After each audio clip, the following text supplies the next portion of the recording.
feel terrible about interrupting that beautiful trumpet voluntary. Sorry about that.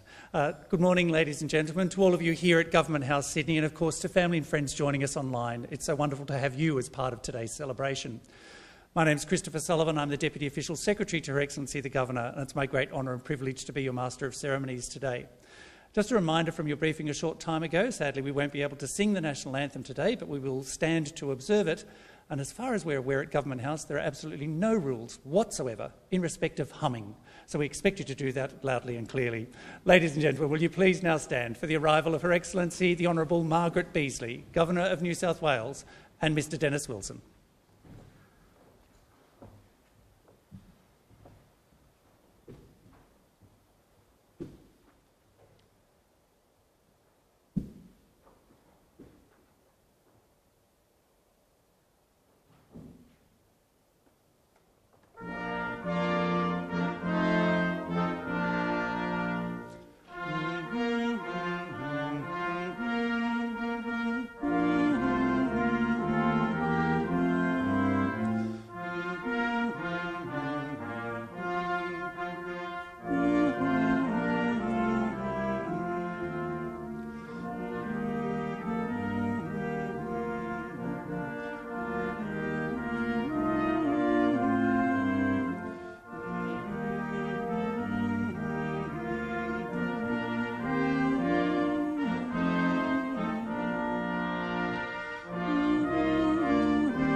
Ladies and gentlemen, please be seated.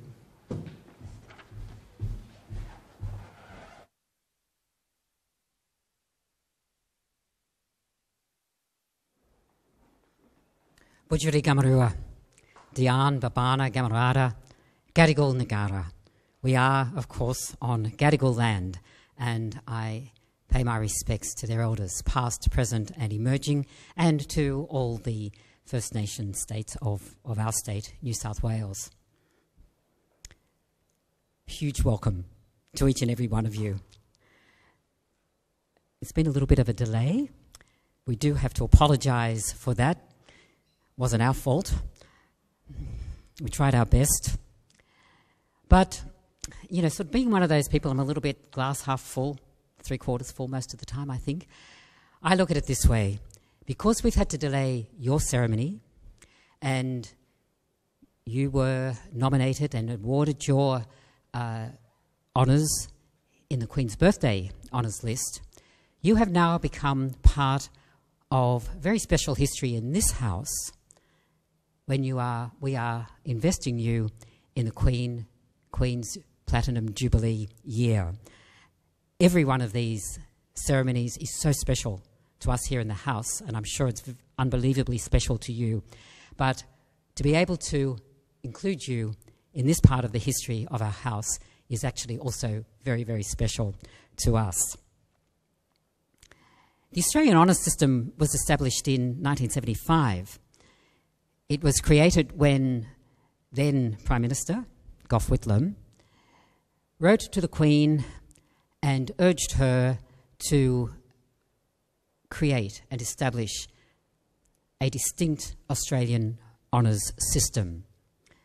And so Her Majesty issued letters patent, and the system was formally established on the 14th of February 1975, so we're just sort of shy of 46 years of this wonderful honours system. The first honours that were awarded were on Australia Day 1977, 26th of January 1977. As you can imagine, it took a couple of years to establish the system and for the nominations to get through.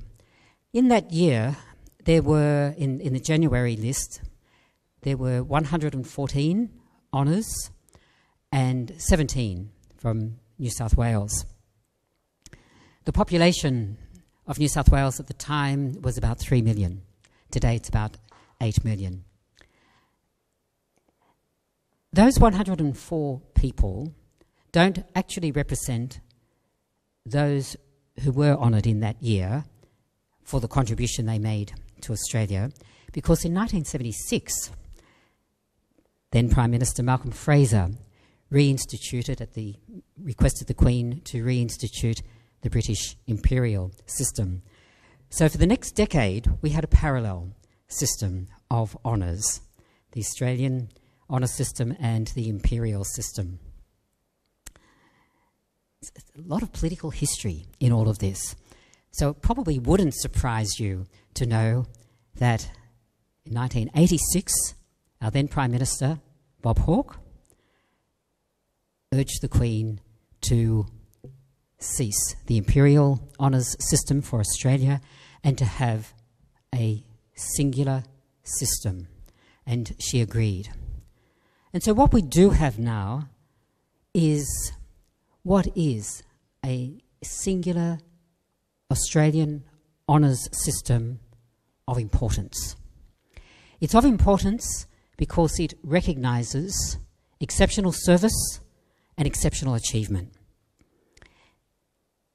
It has expanded over the years to include other significant categories of people whom we should recognise for the work that they do: police, emergency services, our defence forces, all have their own orders, own categories of honours in our system. Interestingly, it has maintained an old-fashioned sense about it, because it is called an order of chivalry. Seems to be a very, very old-fashioned word. But I'll move to that in a moment, because when Prime Minister Hawke wrote to the Queen and asked her to, I suppose, disestablish the imperial honours system, he overlooked one little thing, something that we became a little used to in the last couple of years. It's called federalism. Because there is no hierarchy of governors. Each governor is, each state is a sovereign state, and each governor has a commission from the Queen. So there's a direct relationship. The Governor-General is not the boss. He just is the Governor-General of Australia. And so two states held out and continued with the imperial honours system. Any guesses? Queensland was one, and let's go west. Western Australia was the other. Again, let's bring it back into the politics. 1991, who was Prime Minister? Paul Keating. And with more than a little nudge, he requested that the Queen, again, discontinue the imperial sisters. And by this time, the palace was prepared to say no more. There was another hiccup, of course, in 1914 and 1915. Another Prime Minister, Tony Abbott. And there's a lot of other political machinations. But as I said, what we now have is a singular Australian honours system of importance, and I can't emphasise that enough. And this being an order of chivalry, what is the thing that binds the exceptional service and the exceptional achievement of those of our recipients? It's a service. It's service to the community. Sometimes it's service to a very small community. Sometimes it's international, service internationally. But whatever the nature of the service, it's a giving, it's a doing, and in its essence, it makes Australia and Australia a better place, and all of Australians better people. We have much to honour today, as you will hear.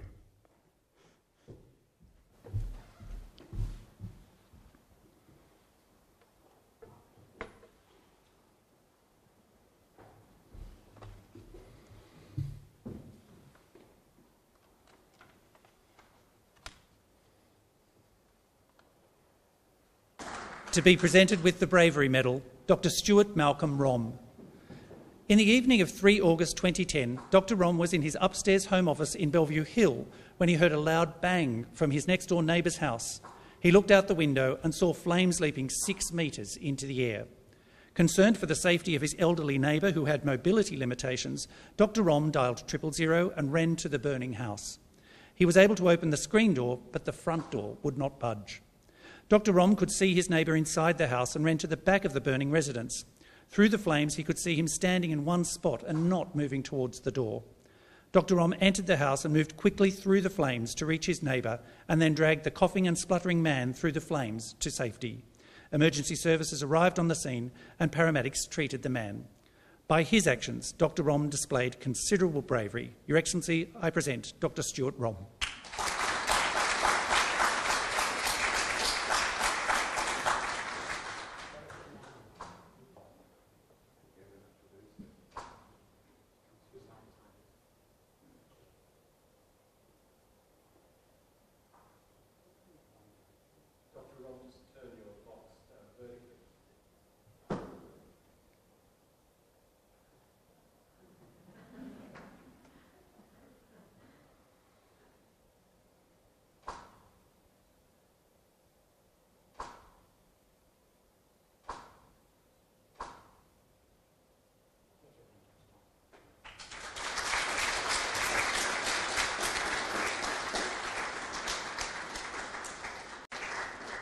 And Your Excellency, that concludes this morning's investiture ceremony.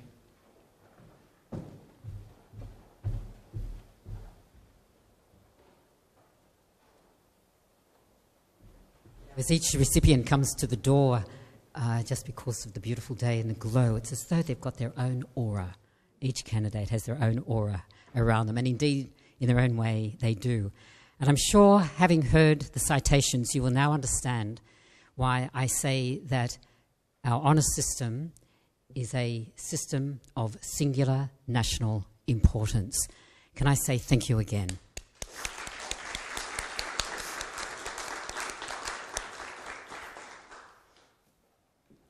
Can I also say thank you to everybody here who's with them?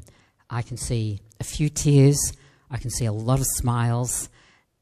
Most importantly, I can see and feel an enormous amount of pride, and so it should be, because it's people in the front of the room who've been with the recipients in the back of the room through long journeys often, because, as you will have heard, the recipients of Australian Day Honours don't do one thing, they do many things, and they do many things for others.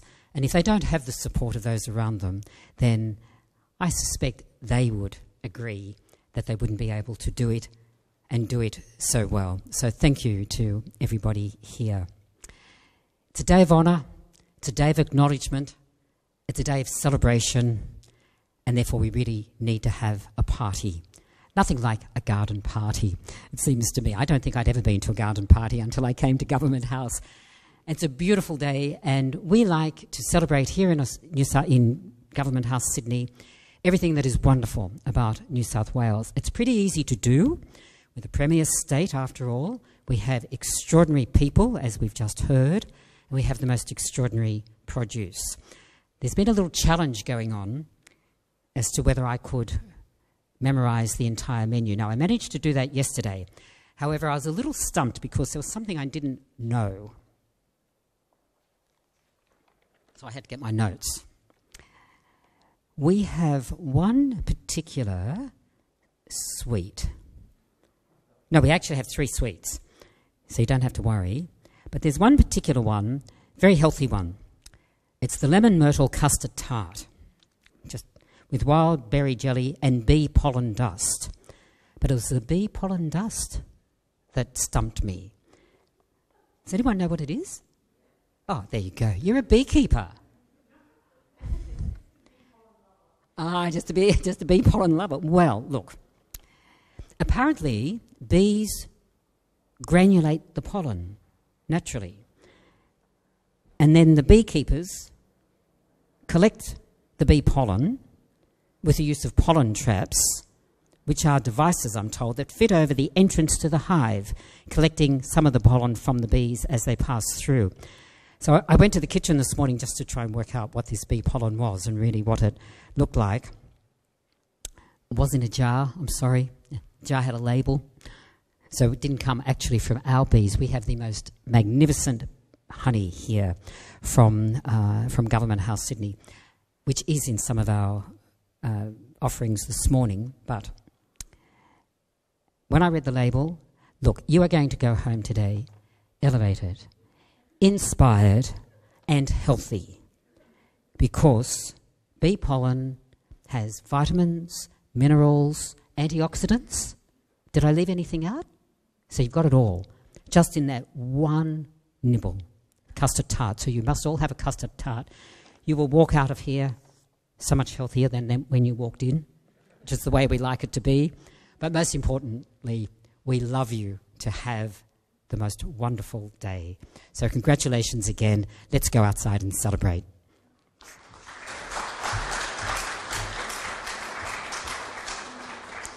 Ladies and gentlemen, as we bid farewell to our online audience, thank you so much for being a special part of today as well. I invite all of those here at Government House to please stand for the departure of Her Excellency the Governor and Mr Wilson.